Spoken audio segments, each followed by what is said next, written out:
আজকে আমাদের কোনো সম্পর্ক নেই, তাই না? ছেলেটি নিচের দিকে তাকিয়ে বলল, হুম। আজ তুমি মুক্ত। তোমার ফোন বিজি পেলে আর কেউ বকবে না, ঝগড়া করবে না। আচ্ছা। তুমি অনেক কেয়ারলেস। প্লিজ শরীরের যত্ন নিও। ঠিক আছে। তুমি অনেক ভালো। দেখো, আমার চেয়ে অনেক ভালো মেয়ে পাবা। হুম। যে আসবে তোমার সাথে একদম ঝগড়া করবে না, তোমাকে অনেক হ্যাপি রাখবে। আচ্ছা। একটা কথা রাখবা? মাথা নাড়িয়ে সম্মতি দিল। হুম।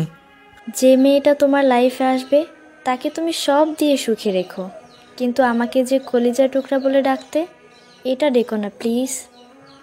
ছেলেটা কিছুই বলতে পারছে না, শুধু অশ্রু চোখে নিচের দিকে তাকিয়ে আছে। এতদিনের সম্পর্ক, কখনো ভাবিনি এমন একটা দিন দেখতে হবে। ভালো থেকো, বাই। মেয়েটা চলে যাচ্ছে। খুব ইচ্ছে করছে তার হাতটা টেনে ধরে বলি, কোথায় যাও?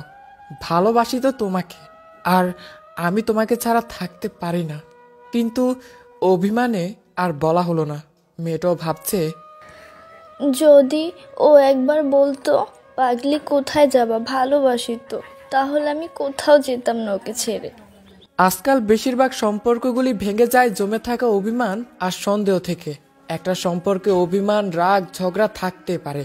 যাকে আপনি ভালোবাসেন তার এটুকু সহ্য করতে পারবেন না, তাহলে কি ভালোবাসলেন তাকে?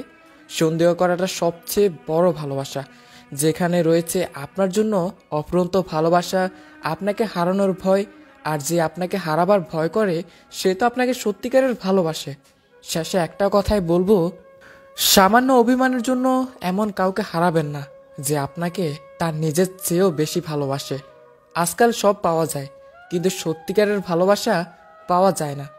বেঁচে ছিল, বেঁচে আছে, বেঁচে থাকবে সত্যিকারের ভালোবাসাগুলো। ফেসবুকের সম্পর্কগুলো এমনই হয়। প্রথমে কোনো একটা আইডি থেকে রিকোয়েস্ট আসে, কিছুদিন পর থেকে হাই হ্যালো দিয়ে শুরু হয়। সেটা কখনো বন্ধুত্ব কিংবা প্রেম পর্যন্ত গড়ায়। মনের যত আবেগ, ভালোবাসা সব কিছু ইনবক্সের কোণায় জড়ো হতে থাকে।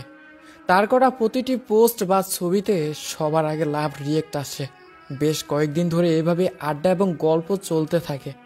তারপর আবার একদিন অন্য কোনো একটা আইডি থেকে রিকোয়েস্ট আসে।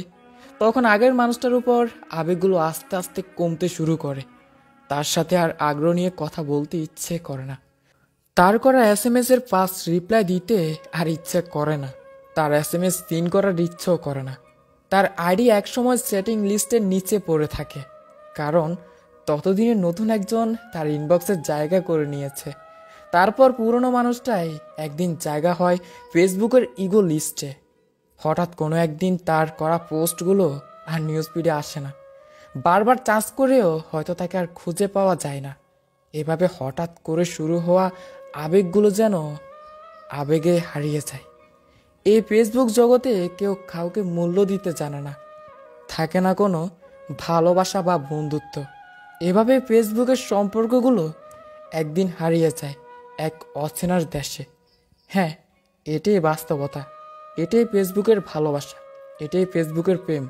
আজকের গল্পটি আপনার প্রিয় মানুষকে মেনশন করে অথবা শেয়ার করে দেখিয়ে দিন। আজকের গল্পটি এ পর্যন্তই। আমাদের সাথে থাকার জন্য ধন্যবাদ। আল্লাহ হাফিজ।